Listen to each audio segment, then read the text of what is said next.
Why Jesus is worthy to be worshipped. Let us see what the Bible has to say about it. In the book of Isaiah, chapter 53, verses 10 to 12, it says, "Yet this is what God intended all along, to crush him with suffering. The plan was for him to offer himself as a sacrifice for sin, so that he might see life come from it. Life, life, and more life. And God's plan would flourish deeply through him. Through this terrible anguish of the soul, he would see that it was worth it and be glad that he did it. Through what he experienced, my righteous servant would make many righteous people, because he himself bore the burden of their sins. Therefore, I will reward him generously the best of all things, the highest honor, because he looked death in the face and did not shrink back, because he embraced the company of the lowly. He took upon himself the sin of many, and he carried the cause of all the black sheep." In this passage, God the Father speaks about a servant, his own son, to be slaughtered as a sacrifice for carrying entire human beings, also for those who are yet to be born, just as God expressed it to Abraham, to sacrifice his own son. But for time being, God told him to replace Abraham's son with a lamb or a ram. This ultimate lamb which was being sacrificed for human beings was the Son of God. Thus, God declares that this Jesus is worthy to be receiving honor.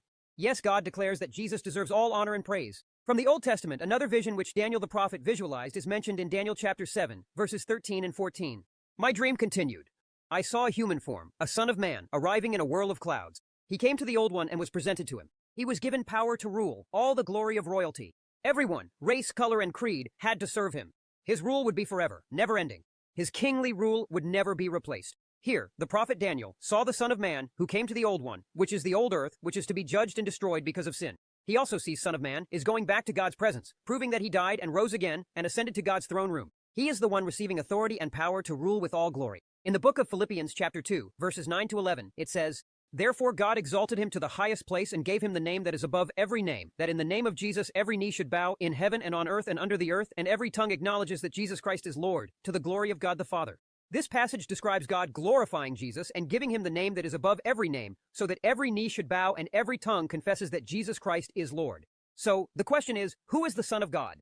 Let's read from the book of Hebrews chapter 1, verses 3, 4, and 6. "The Son is the radiance of God's glory and the exact representation of his being, sustaining all things by his powerful word. After he had provided purification for sins, he sat down at the right hand of the Majesty in heaven. So he became as much superior to the angels as the name he has inherited is superior to theirs." And again, when God brings his firstborn into the world, he says, "Let all God's angels worship him." This passage describes God's plan of sending Jesus, who is the radiance of God's glory. Jesus introduces himself to us as, "I am the light of the world."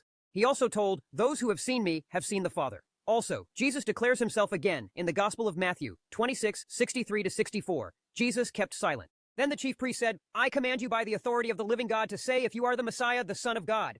Jesus was curt. "You yourself said it." And that's not all. Soon you'll see it for yourself. The Son of Man seated at the right hand of the Mighty One, arriving on the clouds of heaven.